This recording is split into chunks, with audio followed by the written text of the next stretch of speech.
Bien dans ta présence, Seigneur. Alléluia.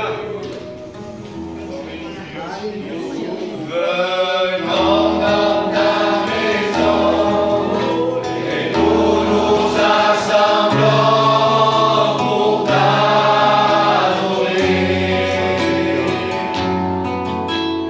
Nous venons dans ta maison et nous nous assemblons pour t'adorer.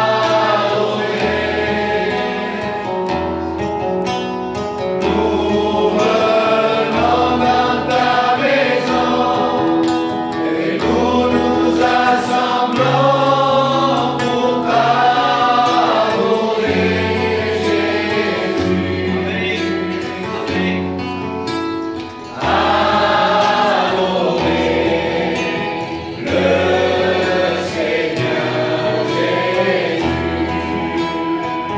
Gloire à Dieu, Amen. Gloire à Dieu. Amen. Merci Seigneur, que Dieu soit béni. Je voudrais vous dire ce mot. Voilà, c'est vraiment comme ça dans mon cœur. Je me sens bien avec vous, les frères. Gloire à Dieu. Je me sens bien, que Dieu soit béni. Je disais ça, on a de la famille, vous savez, et puis parfois on se sent mieux avec nos frères et sœurs en Christ qu'avec notre propre famille qui n'est pas chrétien.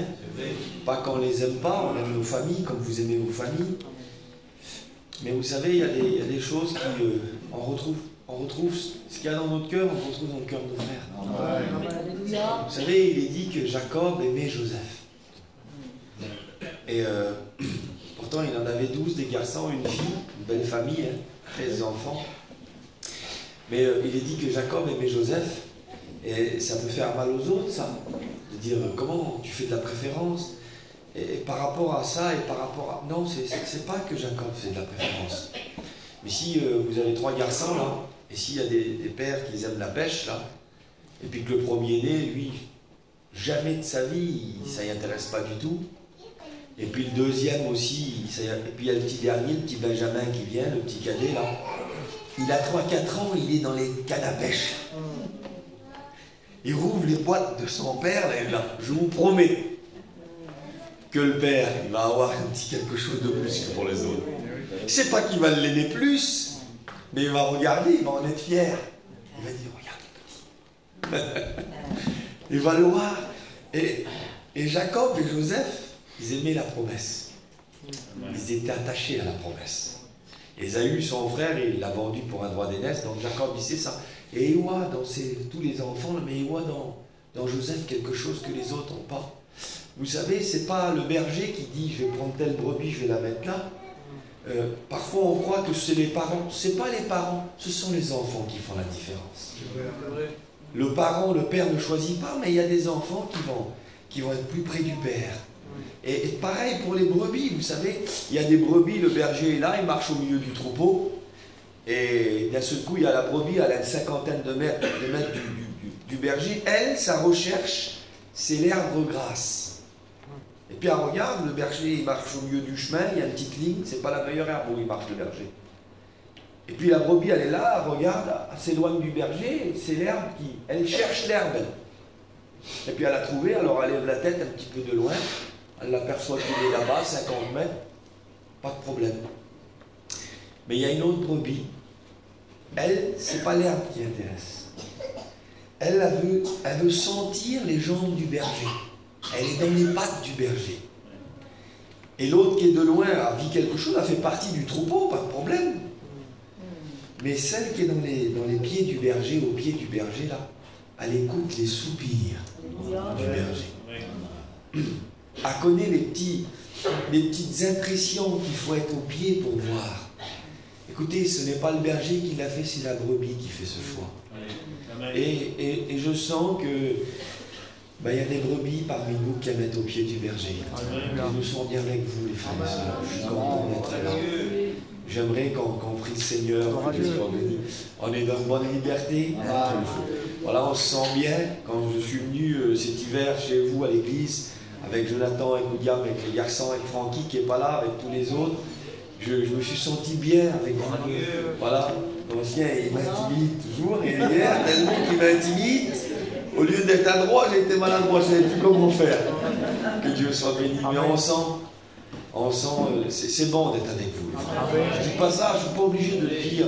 Je le dis parce que c'est vrai dans mon cœur. Je suis content d'être avec vous. J'aimerais qu'on prie le Seigneur, puis on va rentrer dans la parole de Dieu ce matin. Dieu va continuer avec la grâce de Dieu à nous faire du bien, que Dieu soit béni. Et puis j'aimerais que l'ancien puisse prier le Seigneur pour moi. Amen. Que Dieu soit béni. Amen. Gloire à Dieu. Gloire à Dieu, que Dieu soit béni. On a parlé hier d'un temps difficile, les frères. On va y revenir, mais je voudrais dire ces mots et on va continuer. On va continuer hier, on va prendre la suite aujourd'hui, que Dieu soit béni. Il y a des temps difficiles, mais vous savez, cette bouteille d'eau là n'a pas trop de valeur en ce moment même. Mais si demain le ruisseau qui coule là-bas, qui déborde d'eau, commence à s'assécher, et si dans les magasins, on l'a vu quand il y a eu la période de Covid où les gens faisaient beaucoup de courses, il y avait des rayons qui étaient désertiques, vous avez vu, vous vous souvenez de ça. Ce qui n'a pas de valeur dans l'abondance va prendre une grande valeur dans la disette. Vous savez, on n'échange pas ça pour une Ferrari. Vous êtes d'accord avec moi, hein?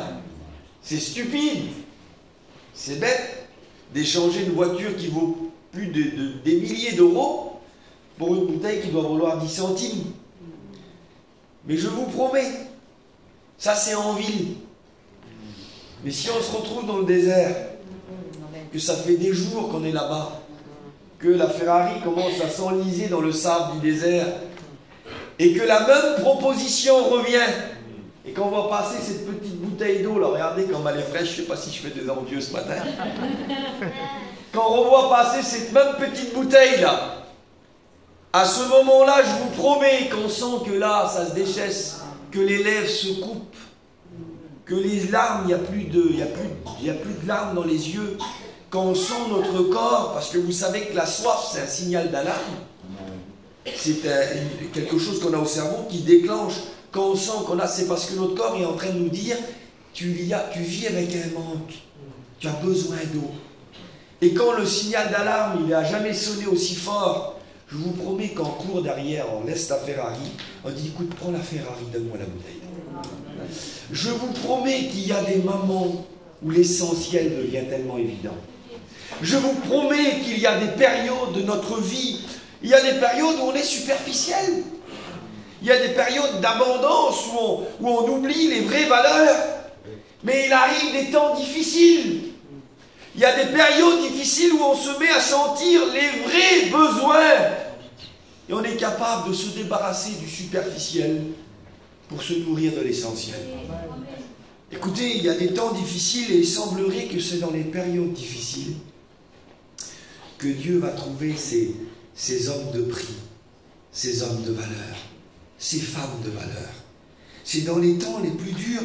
Regardez quand l'armée a peur, quand l'armée est là, et les hommes qui ont de la valeur pour Dieu, ils vont être animés d'émotions, de sentiments plutôt, de désirs pour Dieu. Écoutez, on ne peut pas dire aimer Dieu et ne jamais avoir certains sentiments. On en parlait hier avec les frères dans le hall de l'hôtel là-bas. On parlait avec les frères, on disait que la colère anime les cœurs. Quand il y a de l'amour, il y a de la colère. Il semblerait qu'on n'a jamais peut-être fait attention à ça. Je sais que les anciens le savent, mais on ne peut aimer sans colère. Vous allez le comprendre, on va le voir. Et il y a ces caractéristiques qui sont même le caractère des hommes de Dieu, des hommes que Dieu va voir. Regardez, l'armée d'Israël est là, la peur de Goliath. À la peur, même Saül a peur de Goliath, il est là, tout le monde est terrorisé, personne n'ose relever le défi. Et c'est un temps aussi difficile. Et c'est dans ce temps difficile que Dieu va sortir un de ses diamants, qui s'appelle David. David, il veut dire bien-aimé. Écoutez, on ne peut pas bien aimer Dieu si on n'est pas touché par Dieu. Pour être un bien-aimé, pour bien aimer, parfois c'est le contraire, on aime mal. Mais pour bien aimer, il faut être touché par Dieu. touché par le respect de la personne de Dieu. Et David est là, il arrive, lui, il fait une livraison de fromage. Il n'a pas une carrière militaire. Les 3 frères aînés, ils sont 7, 8 frères. David, c'est le petit dernier. Il n'est même pas compté quand le prophète arrive. Son père ne prend même pas le temps. C'est tellement le cadet, peut-être l'idée, elle est tellement loin de penser à lui, qu'il dit, toi, tiens, écoute, le prophète vient à la maison, je ne sais pas, c'est moi qui mange. Oui, mais ça ne te concerne pas, toi, c'est pour tes frères plus vieux. Tiens, toi, va garder le troupeau, va garder les brebis là-bas. Et puis David est seul là-bas. Et puis il vient, et puis on connaît l'histoire, Samuel arrive, et j'avance rapidement. Et là, David arrive encore une fois de plus. Son père ne l'envoie pas, il vient pour lui faire une livraison de fromage de chèvre et du pain. Un petit livreur. Il n'est pas en mode, c'est pas l'homme qui semblerait être de la situation. Mais comme il arrive, il est là en train de faire, et il assiste, il tombe juste au moment. Comme si Dieu avait fait un timing parfait, comme on a dit hier, il n'est jamais en avance, il n'est jamais en retard. Si David fait sa petite livraison 1 heure avant, il repart chez lui à la maison. S'il fait sa livraison 1 heure après, il repart chez lui à la maison. Il arrive juste au moment où il est en train de parler, Goliath arrive. Et Goliath dit des paroles sur l'armée de Dieu. Goliath parle mal contre Dieu. Et qu'est-ce qui se passe pour David? David, il se met en colère. Écoutez, oui, l'amour, elle exprime de la colère. Comment je peux dire que j'aime Dieu alors qu'on traîne son nom dans la boue et moi ça ne me fait rien du tout? Vous avez déjà vu ça? On aime quelqu'un ou quelqu'un est mal pris, il y a des gens qui parlent mal et puis d'un seul coup on voit la situation, on passe comme ça sans hésiter. Je vous promets que les gens qui disent « mais je croyais que tu m'aimais, j'étais dans le besoin, tu as fermé les yeux. J'avais besoin de toi, j'étais mal pris. Tu as fait comme si tu ne m'as pas vu. » Quand on va dire, mais si je t'aime, arrête, ne le dis plus que tu m'aimes. Ouais. David aime Dieu. Ouais. Alors quand il est là, lui, il dit, comment? Il n'y a personne qui bouge. Et bien il dit, moi je vais me lever. Moi je vais combattre. David est là et la force d'un homme de Dieu, c'est que David est en colère parce que Goliath parle sur Dieu. Écoutez, il y a ce sentiment qui doit venir dans nos cœurs. Il y a ce sentiment qui doit se manifester en nous. Vous savez que dans l'amour, il y a du courage, il y a de la colère. Écoutez, si on aime, comment peut-on ne pas être en colère contre quelque chose qui détruit ce qu'on aime? Vous avez vu, il y a des parents qui se mettent en colère contre une certaine compagnie de leurs enfants. C'est vrai ou pas ce que je dis les mamans? Il y a ce coup. Je veux plus que tu vas avec lui, moi. Je veux plus que tu le fréquentes. Mais c'est mon copain. Non! Il t'emmène dans le mal, il te fait faire le mal. Mais maintenant, vous trouvez qu'on va vous donner une médaille parce que vous avez cette réaction-là, les frères, les mamans, les papas. C'est pas normal. Et si ça serait le contraire, vas-y, mon fils. Tu vas bien te droguer. Excusez-moi au respect que je vous dois. Vas-y, tu vas tomber dans l'alcool. Va avec lui, il va t'emmener bien dans la soirée, dans la nuit. Tu vas peut-être aller en prison. Tu vas peut-être... Mais non, mais non. Quand on aime, on défend ce que l'on aime. On se bat pour ce que l'on aime. Que Dieu soit béni. Souvenez-vous de Saül, c'est tellement important. Cette colère, je voudrais déposer ça, puis on va rentrer dans le message, que Dieu soit béni. Mais je voudrais juste vous citer ce passage. Souvenez-vous de Saül, quand il était jeune. Il a été ouais, et puis à un moment donné, il y a un problème à Jabez en Galade. Il y a Nakash, l'ammonite, qui arrive sur le petit village, là, et puis il dit, voilà, il les écrase comme une punaise, beaucoup plus fort qu'eux. Bon, il dit, écoute, je vous fais un marché. Je ne vais pas vous tuer, mais je vais vous crever à tous l'œil droit. Vous connaissez le passage, hein? Laissez-moi vous crever l'œil droit, comme ça je vais imprimer une opprobre en Israël, une honte en Israël. Et les anciens sont là, ils n'ont pas le moyen de faire face, alors il dit, écoute, donne-nous une semaine. Donne-nous une semaine, s'il n'y a personne qui nous aide, d'accord, on se livre à toi. Et puis on lit le passage, amen. Amen. Les messagers arrivèrent, 1 Samuel 11, verset 4, les messagers arrivèrent à Gibéa de Saül, et ils dirent ces choses aux oreilles du peuple. Et tout le peuple éleva la voix et pleura. Regardez l'attitude du peuple. Regardez quand il y a du manque d'amour. Excusez-moi. le manque d'amour va produire un manque de force. Le peuple est là, il pleure, il tombe, il pleure, tout le monde pleure. Parce qu'il y a un manque d'amour. Regardez l'arrivée de Saül. Et voici Saül revenait des champs derrière ses bœufs. Il dit, qu'a donc le peuple pour pleurer? Et on lui raconta ce qu'avaient dit ceux de Jabez. Écoutez bien, verset 6. Dès que Saül eut entendu ces choses, il fut saisi par l'Esprit de Dieu. Donc il est rempli, il est saisi par Dieu.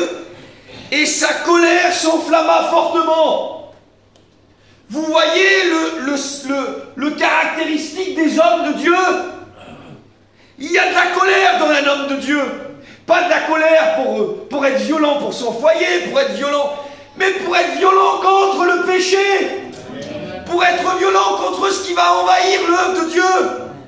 Pour être violent contre ce qui voudrait prendre le terrain de Dieu. Et regardez ce qu'il fait Saül. Il prit une paire de bœufs. Donc il est saisi par Dieu, il est rempli d'une colère. Il agit avec une fureur en lui. Il prit une paire de bœufs, les coupa en morceaux qu'il envoya par les messagers dans tout le territoire d'Israël. Et il dit, quiconque ne marchera pas à la suite de Saül et de Samuel aura ses bœufs traités de la même manière. Alors la terreur de l'Éternel s'empara du peuple qui se mit en marche comme un seul homme. Alléluia. Amen, gloire à Dieu. Je vais arrêter que ça, c'est pas mon message ce matin. Je voudrais juste amener ça avant de rentrer dans le message. Saül est là, il est animé, saisi par Dieu, animé d'une grande colère. Il agit, c'est fort. Écoutez, pour qu'il y ait des actions fortes dans nos vies, il faut un amour fort. Et l'amour fort implique une colère, une rage. On ne peut pas être passif comme ça. Quand il y a de l'amour, il y a de la force dans le cœur, que Dieu soit béni. Et puis quand Saül agit comme ça, alors le peuple se met comme un seul homme. Il agit, puis il va opérer une grande délivrance. Vous savez pourquoi? Parce que ceux qui s'étaient assis, qui pleuraient là, eh ben je vous promets que c'était certainement c'était pas les habitants de Jabez en Galade. Peut-être qu'ils se disaient comme ça, Arkizinda, Poublette. Hein, peut-être qu'ils étaient là comme ça, puis voilà, le petit mot, hein, ça y est, on a tout accompli avec un petit mot là. Mais on voit une autre sorte de catégorie d'âme quand Saül il revient de son petit travail. Qu'est-ce qu'il y a? Pourquoi tout le monde pleure? Eh bien, t'as vu, il y a Nakash, il veut crever l'œil à tous nos frères à Jabez. Et lui, ouais, vous faites rien. Regardez, c'est David, c'est les mêmes. Qu'est-ce qu'il y a? Pourquoi que le Philistin il dit ça? Personne bouge. Écoutez, quand Dieu a mis dans le cœur d'un homme de l'amour pour lui, quand on dit aimer Dieu, on ne peut pas dire qu'est-ce qui se passe, on dit je me lève. Je me lève pour Dieu. Dans mon cœur, je refuse se laisser aller, que Dieu soit béni. Et puis quel dommage, j'ai marqué ça, j'avance rapidement. Quel dommage pour Saül, quel cœur qu'il avait à cette époque-là. Quel cœur, puis peut-être qu'il ne l'a pas fait comme le livre des Proverbes dit. Garde ton cœur plus que toute autre chose, car de lui viennent les sources de la vie. Saül, il n'a pas gardé son cœur, il a perdu. Quel dommage, les frères. J'avance et puis on va rentrer dans le message, que Dieu soit béni. Jésus, voyant le temple, voyant que le temple se retrouve envahi par le commerce, par le monde, il rentre, il voit 2 fois, hein, au début de son ministère, à la fin de son ministère, il a purifié le temple 2 fois en 3 ans. Écoutez, il ne faut pas attendre 20 ans pour être envahi par le monde. Hein. En 3 ans, le temple envahi 2 fois. Hein. Écoutez, on ne peut pas se dire, allez, à l'année prochaine, au séminaire prochain. On ne marche pas à coup de séminaire. C'est tous les jours. On est là, on veille tous les jours. Et Jésus arrive, et quand il rentre dans le temple, quand il voit, au lieu d'écouter l'encens, l'odeur de l'encens, au lieu de parfum qui devrait sortir du temple, là, il est dans le parvis du temple, et il voit le commerce, il voit tous ces animaux, tout ce commerce, tout ce monde, tout ce pratique. Le pratique est en train de prendre la place de Dieu. Le simple, c'est simple mon frère. Aujourd'hui, certains sont capables de regarder la télé pendant des heures, et puis on n'est pas capable d'écouter une parole, une prédication 1 heure, 1 heure et demie, et même si ça durait 2 heures. Écoutez, aujourd'hui, on veut du pratique, du léger. Et puis il fallait aller descendre plus loin, sortir pour aller acheter l'animal pour le sacrifice. On a dit, écoute, on va tout simplifier. On va les mettre dans le temple, dans le parvis, comme ça tu viens, tu as tout sur place. Premier McDrive. Et on arrive, tout est à apporter. On veut tout apporter, non. Même que c'est pas apporté, il faut rester pas dans le pratique, dans l'obéissance. Il faut rester dans la parole. Et quand Jésus arrive et qu'il voit ça, il aime tellement le Père, il aime tellement la maison de son Père, que le voilà lui aussi animé d'une sorte de colère. Lui aussi, il est là, une colère, mais quelle est la colère? Une colère qui purifie le temple. Une colère qui veut ramener l'état d'origine.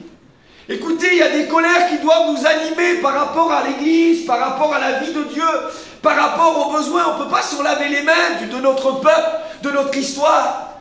Voilà 70 ans que l'Évangile est arrivé vers nous, on a nos anciens qui sont avec nous, il y a un relais qui a été donné, et puis certains sont en train de corrompre, de détourner, de se retrouver avec ce qui n'est pas de l'origine. Mais on doit rester dans l'origine, on doit rester à la base. David a dit un jour, j'ai soif de l'eau de Bethléem.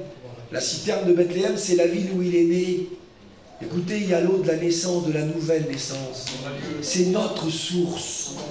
Et parfois, il faut avoir soif de dire, je veux l'eau du début. Je ne veux pas une eau qui a changé en cours de route, que Dieu soit béni. Et puis David, j'avance rapidement, et puis Jésus est là, et il va donc faire un fouet, on voit le passage. Pas possible, Seigneur. Il va chasser. D'habitude, il chasse les démons. Et là, il se met à chasser les vendeurs. Tu fais quoi, Seigneur? Tu chasses? Mais je croyais que tu chassais... Non, Cheyenne.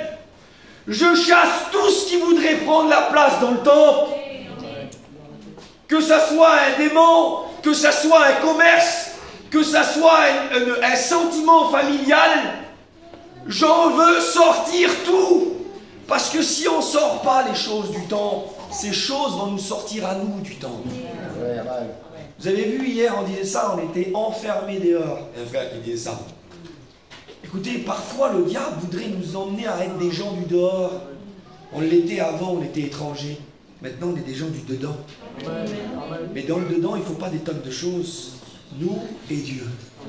C'est ce qu'il nous faut. Et puis on le voit. Et puis quand les disciples, ils voient que Jésus, il est là et qu'il est animé de ça. Regardez, il n'est pas en train de faire une réunion, il n'est pas en train de faire une prédication. Il est en train de chasser. Il renverse des tables. Il renverse les tables des changeurs. Et les disciples sont là. Et voyant ça, les disciples se rappelèrent de l'Écriture. Et ils se rappelèrent de la parole, le zèle de ta maison me dévore. Écoutez, dans la colère de Jésus, il accomplit la parole de Dieu. En voyant ce zèle, en voyant ce combat, en voyant ce Jésus qui dit non, moi je suis prêt à me battre pour que la maison de mon Père reste ce qu'elle est, une maison de prière. J'accepte pas qu'elle se transforme en repère de voleurs. Que Dieu soit béni et on doit avoir ces sentiments. Écoutez, quand on voit David, quand on voit Saül, quand on voit Jésus, on pourrait dire, regarde comment ils sont en colère. Vous savez comment je voudrais le dire, moi? Non, non, non. Regarde comment ils aiment plutôt. Moi, je ne vois pas des hommes en colère, je vois des hommes aimés. Quand Saül, quand David est là et qu'il se lève contre Goliath, je ne vois pas simplement je vois un homme qui aime. Il aime tellement l'armée de Dieu et l'œuvre de Dieu qu'il ne peut rester assis pour le combat. Quand je vois Saül, il dit qu'il est allumé d'une grande colère, je ne le vois pas dans une grande colère, je le vois dans un grand amour, les frères et sœurs. Je vois cet amour qui est tellement fort qu'il dit, je ne peux pas rester les bras croisés alors que mes frères ont besoin que Dieu soit béni. Écoutez, l'amour, elle se lève. L'amour, elle aime Dieu. L'amour, elle prend position pour Dieu.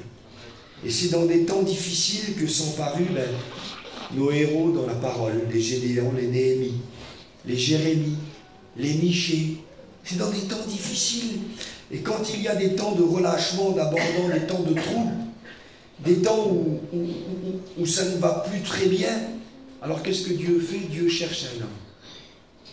Et puis j'aimerais qu'on rentre dans notre message. Alors on est là, vous n'avez pas oublié, on se trouve où? On est où? On est à Aubenas? Non, on est où? On est dans 1 Roi 16. Amen. Amen. Voilà, mets ça sur ton GPS ce matin. On est dans 1 Roi 16. On a vu le temps dans lequel on est.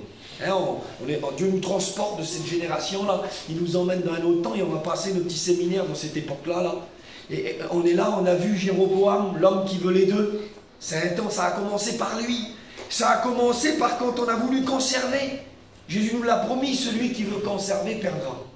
Celui qui perd trouvera. Écoutez, perdant pour trouver. Hein, on le sait, gagner pour perdre. Ça paraît tellement illusoire. Mais tu as dépensé tous tes sous, tu n'as plus rien. Non, en perdant mon argent pour Dieu, je me suis amassé un trésor dans les cieux. Écoutez, c'est ça. Et Jéroboam, lui, il ne veut pas, il veut garder les deux. Alors, il a amené la naissance, qu'est-ce qui est venu après Akab. Akab, l'homme qui a repris les clés à Dieu. L'homme qui a dit, tu ne seras plus le propriétaire. L'homme qui a récupéré de Dieu. Et ça a amené encore plus loin, plus loin. On a vu paraître Yel de Bethel. Et Yel, qu'est-ce qu'il a fait? Tu fais quoi, Yel? Qu'est-ce que tu construis là? C'est bon que tu construis. Tu construis quoi? Je construis la ville que Dieu a détruite. Je redeviens païen. J'étais païen, chrétien, je redeviens païen. Tout en restant chrétien, puisqu'il s'appelle Yel, Dieu. Et le Dieu de la maison de Dieu. Quel beau nom qu'il a. Mais Yel, c'est quel temps difficile. Il n'y a que des mots, les frères. C'est un temps où il n'y a que des mots. Écoutez, les mots sont creux, vous savez, parfois. Vous avez vu, on a lu Jésus. Jésus, il n'a pas parlé, il a agi. Et les disciples ont vu la parole en lui. Écoutez, on a plus besoin de voir que d'écouter. Et dans ce temps-là, quel temps difficile, quel temps noir, les frères. C'est une des périodes d'Israël les plus noires. Il est dit d'Akab, ben regardez, je vous le relis, hein. Akab fit ce qui est mal aux yeux de l'Éternel, plus que tous les rois qui étaient avant lui. Il a atteint un niveau, il n'a pas atteint un niveau dans le spirituel, il a atteint un niveau dans l'abandon de Dieu. Quel temps noir! Et vous savez, je ne sais pas si vous le faites, nous on ne le fait pas trop, mais je sais que chez les sédentaires ils le font. Quand il y a des fiançailles, vous savez ce qu'ils font? Ils vont chercher la bague de fiançailles avec un diamant, un petit solitaire, un diamant. Alors selon les moyens, c'est 0,0,0,3. Puis il y en a que c'est 2, 3 carats, après ça dépend. Mais c'est pas la taille du carat, c'est la taille du cœur qui fait la différence. Et puis il y en a qui viennent, et quand ils arrivent dans le bijoutier là, il arrive vers le joaillier, puis le joaillier va faire quelque chose de terrible pour choisir. Alors il va choisir un velours.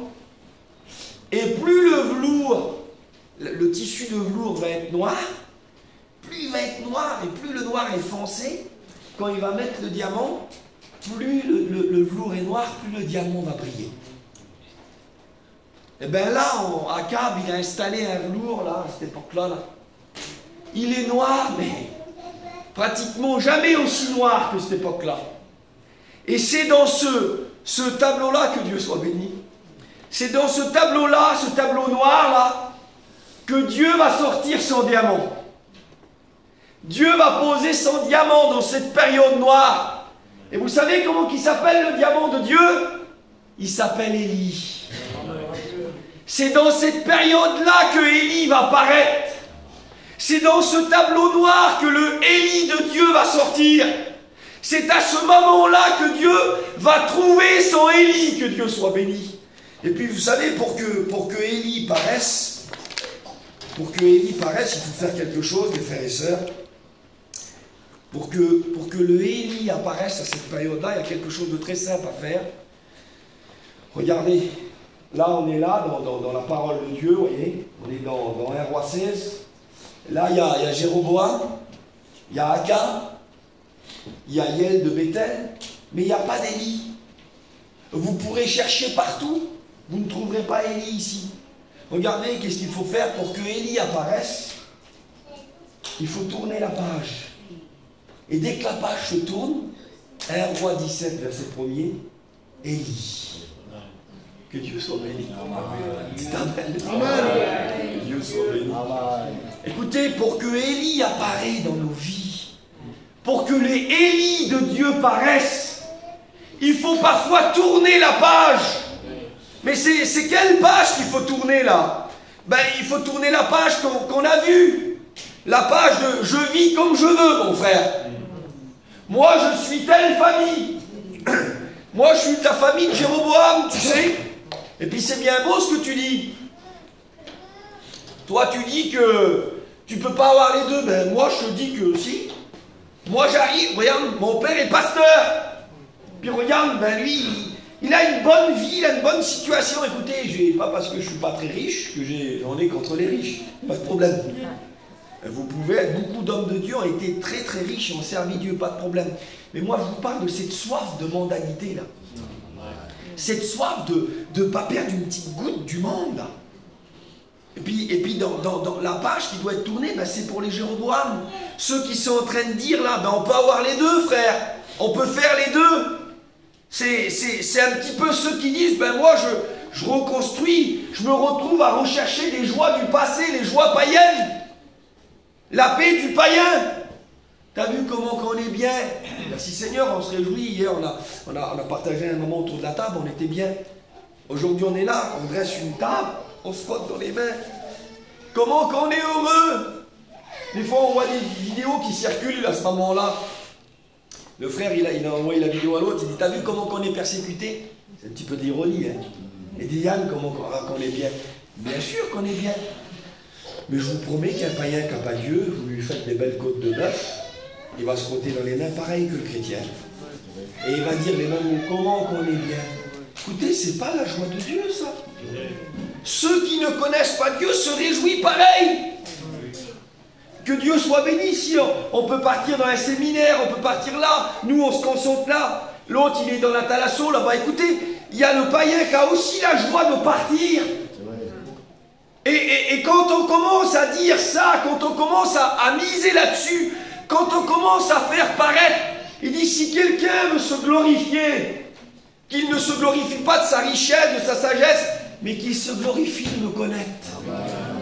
Écoutez, notre joie, celle qui est pure, qui n'est pas condamnable, la joie pure de Dieu, de l'évangile, c'est que quelqu'un nous voit et qu'il dise, mais qu'est-ce qui te rend joyeux? T'es enfermé dans une pièce pendant des heures, comme il a dit Jonathan tout à l'heure. On était à Brignoles, c'est une région, on faisait à côté de Toulon, on faisait des petites réunions dans une petite famille. Et on se retrouvait en dessous un petit store. Et la moitié du store, à peu près 3 mètres sur 3 sur 3. Et on était là, et on était une petite dizaine de foyers serrés.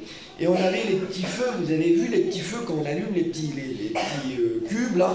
On avait le feu allumé en guise de chauffage. Alors comme on le mettait, au bout de quelques temps, on mourait de la chaleur. On était allé, on l'allumait, on était allé. Et on était là, on était heureux.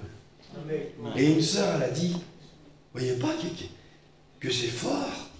On était gelés, Brignoles, c'est aussi dans la montagne, à cette période-là, on y était en mois de novembre, comme ça, là. On était bleus. Et puis, il n'y a personne. Après, il n'y avait plus d'eau, les sœurs, ils ne voulaient même plus sortir pour aller prendre de l'eau, de peur de louper quelque chose. Écoutez, la valeur, votre valeur, c'est Dieu. Et pour que les Élie paraissent, il faut la tourner, cette page. Tu ne peux pas rester un Yel de Bethel. Tu ne peux pas rester un Jéroboam. Tu ne peux pas rester un Akab en te promenant avec les clés de ta vie dans les mains. Et puis quand tu es décidé de démarrer le moteur, tu le démarres. Quand tu es décidé d'ouvrir la porte, tu la rouvres. Non! Tu ne peux pas rester avec ça, je vous promets. Vous pourrez le faire comme vous voulez. Vous pourrez vous dire ce que vous voulez. Vous pourrez faire comme vous voulez. Vous pourrez vous persuader comme vous voulez. Ici, il n'y a pas d'Élie.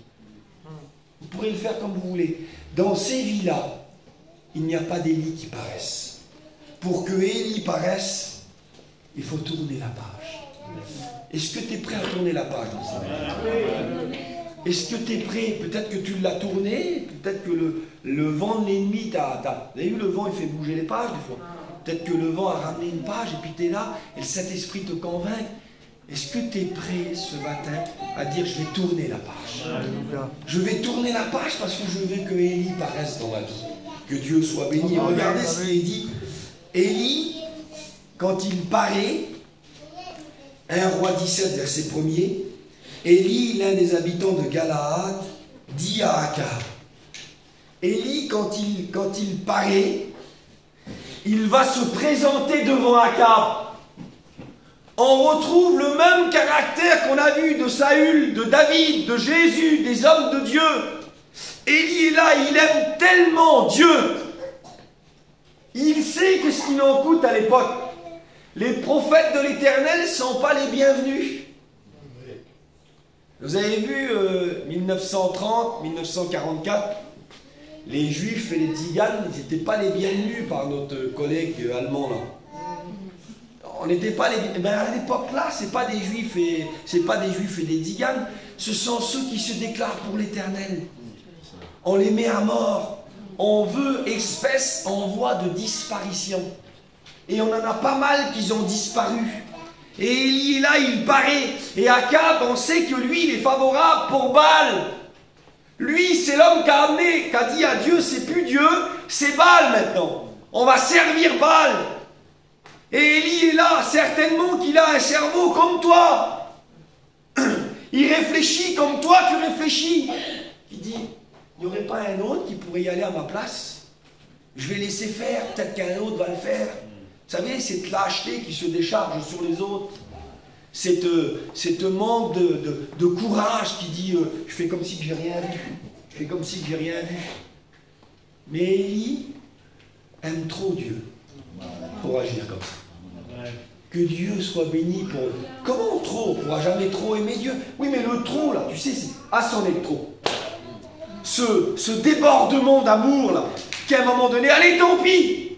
Vous la connaissez, l'histoire? Si tu arrêtes de dire Alléluia, il n'arrêtait plus de dire Alléluia, Alléluia, vous connaissez cette histoire-là. Il dit, je vais t'acheter des belles baskets, des belles chaussures, des belles godasses. D'accord, il s'accentue. Puis à un moment donné, il ne pouvait plus. Tant pis pour les godasses, Alléluia quand même. Eh bien, Élie, c'est ça, tant pis pour les problèmes. Tant pis, je peux pas, je vais voir Akab. Élie va se présenter devant Akab. Il ne peut pas rester caché, il aime trop Dieu. Écoutez, on ne peut pas rester caché, à un moment donné, il faut paraître. Il faut affronter. Il faut prendre une défense, il faut choisir un côté. Et Élie apparaît, il est là, il aime tellement Dieu pour rester caché, il ne peut pas. Il aime tellement Dieu qu'il va affronter le roi. Imaginez-vous le roi. Il arrive dans le palais du roi, tous ces gros soldats là, avec ces armements là, tout ça, vous vous souvenez dans le confinement là, comme je faisais le petit papier moi pour rouler là, vous l'avez fait quand on allait aux courses là, je voyais un policier, on avait de la peur, on avait peur de marcher dans la rue, pourtant c'était pas le même, eh bien Élie est là, il y a tous ces hommes, ces soldats là, mais c'est tellement fort qu'ils marchent comme s'ils ne les voient plus les soldats. Qu'est-ce que tu vois, Élie? Je vois Dieu. Il est celui que mes yeux voient. Alors je marche en direction d'Akab. Que Dieu soit béni. Que nos yeux se tournent vers le roi ce matin. Que nos yeux le voient à lui. Qu'est-ce que tu vois? Tu reviens du séminaire, tes problèmes, ton diabète, ton manque, ta santé, ta difficulté, ton manque de santé là. Je le vois plus. On parlait avec les frères, je ne cite pas les noms des frères, mais ils sont là, les anciens sont là, d'autres ne sont pas là. On sait qu'ils ont des problèmes de santé, parfois, et puis on disait, comme ils mentaient, on en parlait tout à l'heure avec les frères hier, on disait comme ils venaient derrière le micro, là, il semblerait qu'il n'y avait plus de maladie, il n'y avait plus de problème, et puis ça prêchait de tout leur cœur. J'étais au téléphone avec Juanito hier matin, et je disais, je me demande la peur de faire le séminaire, je vous le dis quand même. Et je disais comme ça, et puis il me disait des petits mots. Il disait prêcher, là. Il dit tous les problèmes que j'ai. Il dit quand je prêche, il dit, je parle et les paroles me font du bien. Écoutez, quand on commence à laisser emporter l'amour, quand nos yeux sont sur le roi, on dit tu t'es revenu du séminaire, je vois plus mes problèmes, je vois plus mon découvert. Il y en a qui se sont peut-être mis à découvert, je ne sais pas moi pour le séminaire, il y en a comme... Voilà, des fois c'est... Je vois plus, t'es fou frère, non je suis pas fou. Mais toi tu regardes là et moi je regarde là. Et Élie, son cœur est fixé sur Dieu. Son cœur, le réseau d'Élie, quel réseau tu captes? Tu captes le réseau de Baal, tu captes le réseau d'Astarté, tu captes le monde, tu captes les idoles? Non. Moi j'ai un réseau dans ma vie, je capte l'Éternel, le Dieu vivant. Le cœur d'Élie est connecté à celui de Dieu. Alors il traverse les gardes, il arrive dans la cour, le vlac de Akab. Que Dieu soit béni. Amen. Et regardez ce qu'il dit. L'Éternel est vivant. C'est son nom à Élie, ça. L'Éternel est vivant. Écoutez, regardez ce qu'il dit, l'Éternel est vivant, ça veut dire quoi? Il est devant Akab et il dit, écoute Akab, pour toi c'est peut-être ça, mais pas pour moi. L'Éternel, c'est pas une mode.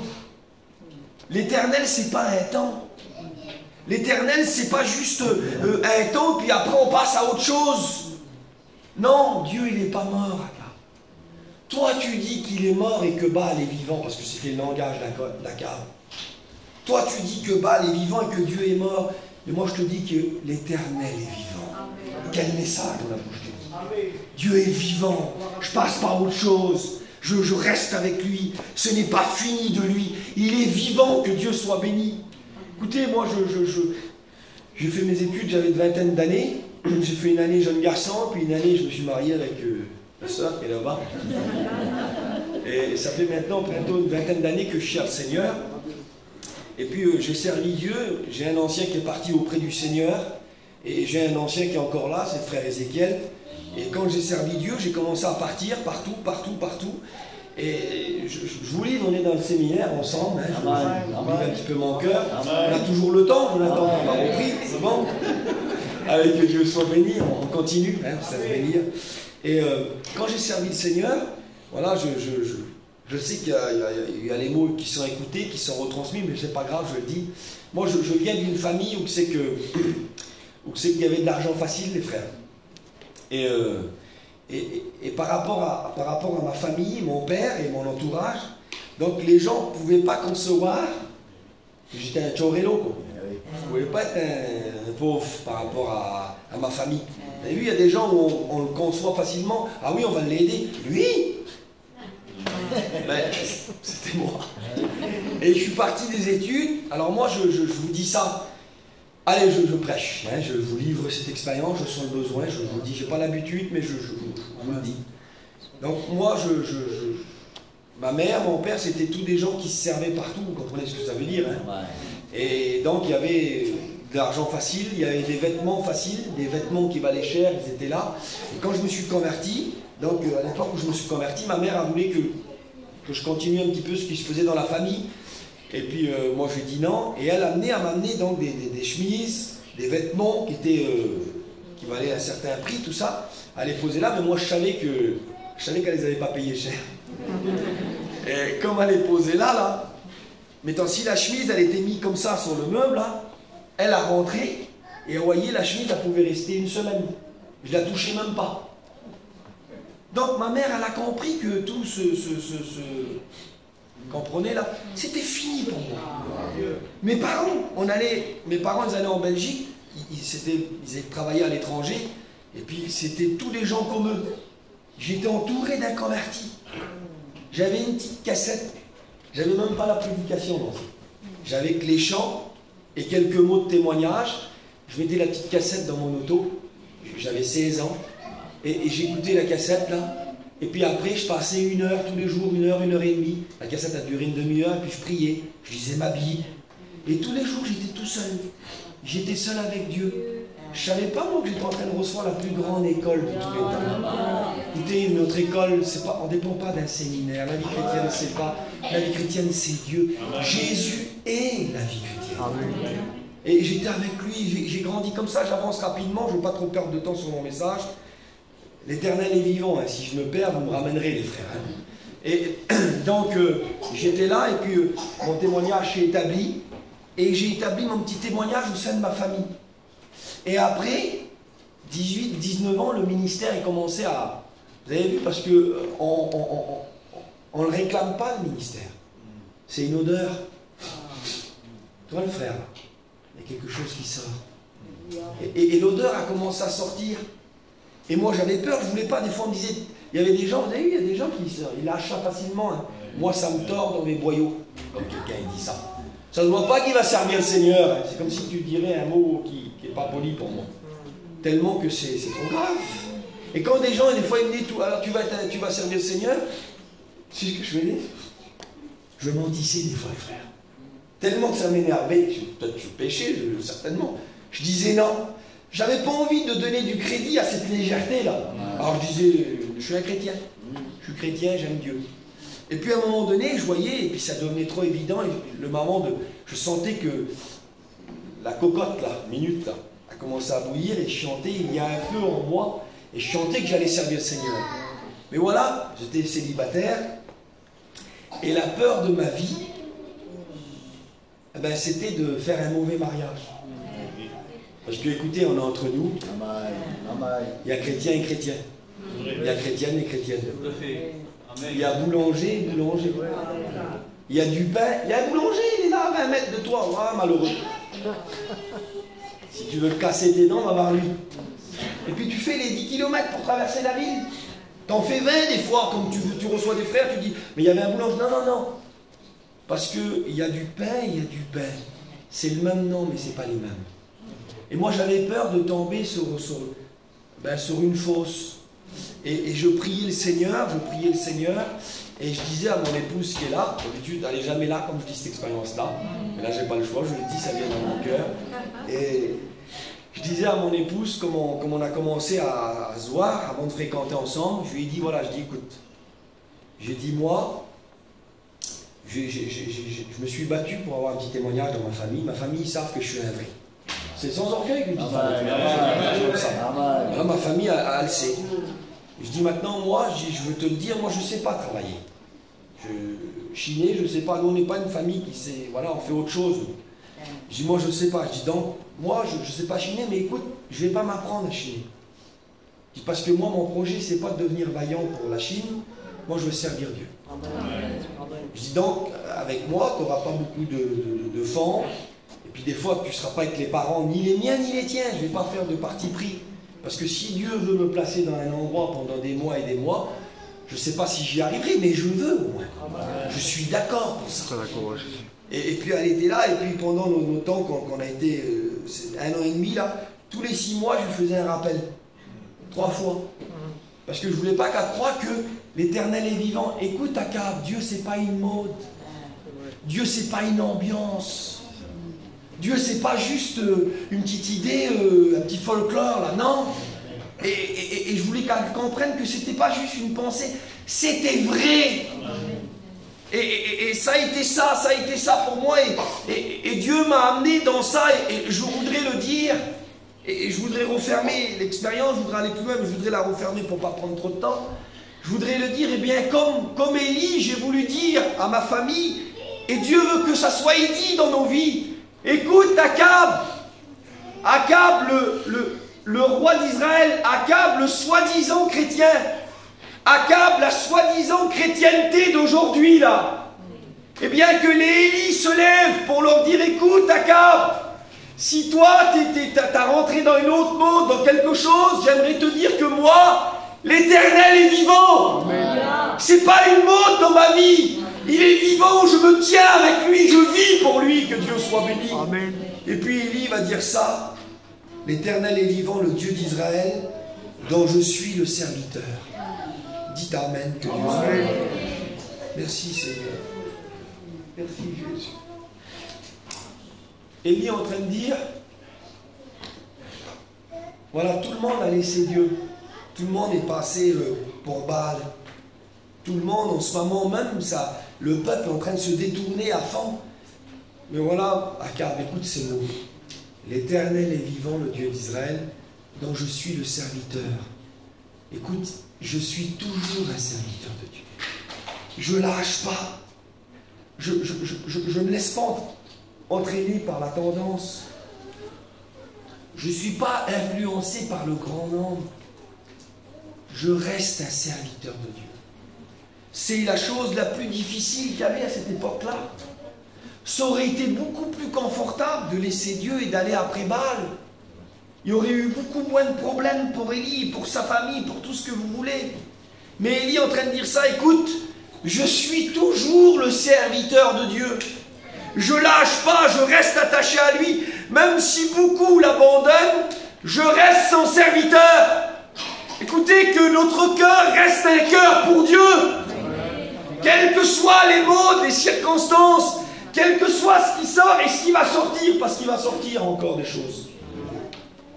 Parce qu'avant que le Seigneur vienne, il va venir dans pas longtemps, mais il y a des assauts ténébreux, il y a des séductions qui vont venir, il y a des nouveaux droits qui vont se faire sortir, il y a des tu peux. Il y a toutes ces choses qui vont venir et il faut que la phrase d'Élie soit la nôtre. Je suis toujours le serviteur de Dieu. Je reste attaché à l'Éternel, que Dieu soit béni. Et regardez ce qu'il dit. Il n'y aura ces années-ci pas de pluie sinon ma parole. Il y aura ces années-ci, pas de pluie sinon ma parole. Moi qui sers Dieu, je suis le serviteur de Dieu, je suis le porte-parole de Dieu, donc Dieu me donne sa parole, je la transmets. Eh bien, il n'y aura pas de pluie, sauf à ma parole. Vous vous souvenez ce qu'on a dit hier de Baal?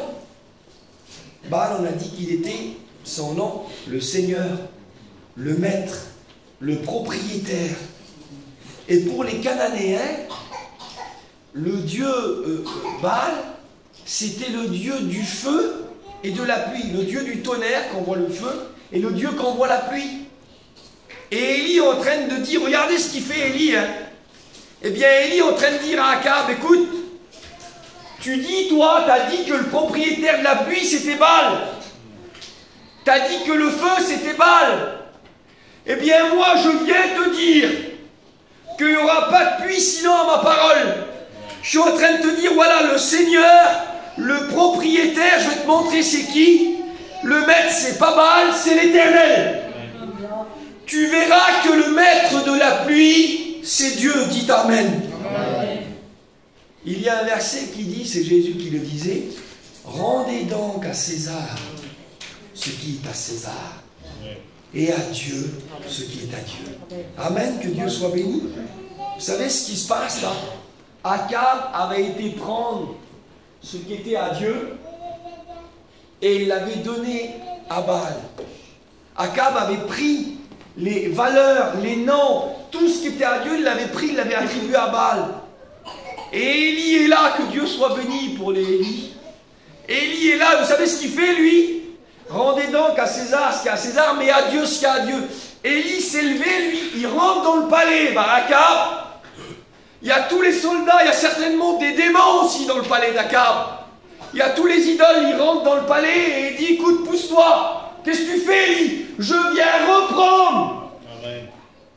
Ce que tu as pris à Dieu, là, je viens le reprendre. Tu l'as donné à Baal, ouvre tes mains, Baal, je reprends. T'es pas le maître. T'es pas le propriétaire. T'es pas celui qui contrôle la pluie. Élie reprend des mains de Baal ce qu'a Dieu et il le ramène à Dieu. Que Dieu soit béni. Que Dieu soit béni. Élie reprend ce qui appartient à Dieu. Écoutez, le diable voudrait, en ce moment, le diable voudrait voler des choses qui appartiennent à Dieu. Et puis, il semblerait qu'une grande majorité de gens laissent passer ça comme si de rien. Mais Dieu t'a amené ici pour te réveiller. Dieu t'a amené ici pour renouveler ton cœur, ton amour, ton courage, ta fureur. Comment être en fureur? Être saisi par Dieu tel que Saül. Être animé d'une colère tellement forte qui nous permet de traverser le palais d'Akab, de rouvrir les armoires d'Akab et dire, écoute, tu vois ça, c'est pas à toi. Écoutez, qu'on soit capable de dire au monde, ça, c'est pas à toi. Tu veux dire que t'en es le maître, que t'en es le propriétaire, mais moi je sais à qui ça appartient. Donne-moi ça, ça c'est pour mon Dieu. Ça c'est pour l'Éternel des armées, que Dieu soit béni. Et puis Élie, il veut dire son nom. On va terminer, il veut dire l'Éternel est vivant. Écoutez, si Dieu est vraiment vivant dans notre vie, si Dieu vraiment il est vivant dans notre cœur, s'il n'est pas mort mais qu'il est vivant, qu'on a un Dieu vivant dans notre vie, David disait, j'ai soif du Dieu vivant. Amen. Pas un Dieu, pas un culte, pas une religion, un Dieu qui vit. Et Dieu veut dire, Élie veut dire l'Éternel est vivant. Si Dieu est vivant, alors on doit nous lever pour aller reprendre ce qui appartient à Dieu. On doit nous lever pour aller reprendre ce qui appartient à Dieu. On aime que Dieu se lève pour nous, hein, les frères. On l'aime ça. On l'aime comme dans la tempête, ça a été mal. Et qu'à un moment donné, ils ont dû réveiller le maître. Seigneur, tu t'inquiètes pas de nous. On périt. On sait qu'ils n'auraient pas dû le faire, puisque Dieu avait donné sa parole. Jésus avait dit qu'il traversait le lac. Mais voilà, il le réveille. Et quand Jésus s'est levé, et que pour eux, il a menacé le vent, comment qu'ils étaient heureux. On aime que Dieu se lève pour nous, hein. Mais vous voudrez que je vous dise quelque chose? Dieu aime aussi quand nous on se lève pour lui. Dieu aime aussi quand d'un seul coup Dieu voit des hommes se lever alors que tout le monde s'est rassis, alors que tout le monde s'est abaissé, alors que tout le monde s'est couché devant Baal, d'un seul coup, il y a cet homme Élie. Parce que Dieu est vivant dans sa vie. Il se lève. Et comme on le voit, on l'associe à Dieu après, le Dieu d'Élie. C'est ce qu'il dira Élisée. Comme on le voit, il est associé à Dieu parce que Élie dit, j'aime quand tu te lèves pour moi. Mais Seigneur, c'est un temps difficile. C'est un temps obscur.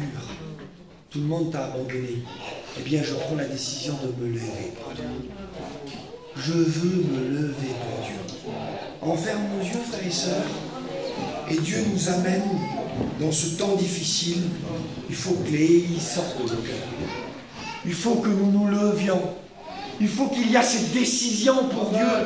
Il faut que nous puissions dire à Dieu, Seigneur, j'ai compté sur toi tout au long de ma vie. Mais j'aimerais te le dire, pas avec ma force à moi. Pas avec mon amour à moi, mais tu dis que tu déverses ton amour par le Saint-Esprit dans mon cœur. Tu le répands, Seigneur, répands ton amour. Afin que je puisse te dire ces mots. Seigneur, tu peux compter sur moi. Seigneur, je veux me lever pour ta cause. Je veux me lever pour ton peuple. Je veux me lever pour ma famille. Je veux me lever pour dire à tous les Akab qui sont autour de nous, à tout ce monde qui nous régit, écoute, ça c'est pas toi, c'est pas vrai, tu n'es pas le propriétaire. Cette joie, cette paix, ce bonheur, cette force, ce salut n'est pas en toi. Ce salut appartient à mon Dieu. Je me lève pour aller le récupérer. Paul disait ces mots et en prie, Seigneur, voici j'ai été établi pour la défense de l'Évangile. Et il dira dans son dernier écrit à Timothée, il dit voilà, voici personne n'a pris ma défense. Écoutez, il y a des moments donnés où Dieu ne voit que Dieu s'étonne alors que personne dit le psaume, que personne n'intercède. Parfois Dieu regarde des peuples et il voit que on prend pratiquement notre défense pour nous, on a envie de défendre notre cause. Mais Dieu nous appelle en disant, ma cause a besoin de toi. Mon œuvre a besoin de toi. Je veux que tu te lèves pas pour toi. Je veux que tu te lèves pour moi. Que les Élis se lèvent parmi nous. Que les hommes pour Dieu se lèvent. Que notre cœur soit rempli d'une fureur pour Dieu. En disant, Seigneur, j'ai peut-être peur. Je ne me sens pas capable. Je ne sais pas si je vais garder le cap là, de ce que j'écoute là. Mais que notre propre peur ne soit pas celle qui va déterminer notre lever ou non. En disant, Seigneur, j'ai peur, mais je t'aime trop pour rester ainsi. Je t'aime trop pour laisser passer la tempête sans rien dire un mot. Alors qu'on est là et que la cause de l'Évangile est menacée, je ne peux pas mettre mes mains sur mes yeux et faire comme si de rien. Seigneur, je veux me lever pour toi. Seigneur, il y aura ce qu'il y aura, advienne ce qu'adviendra. Je veux me lever. Et Élie s'est levé et il alla se présenter devant Akab. Seigneur, merci. Amen. Merci pour ta parole. Amen. Merci pour ce qu'on est en train de découvrir. Et merci parce que tu dis qu'Élie était un homme de la même nature que nous.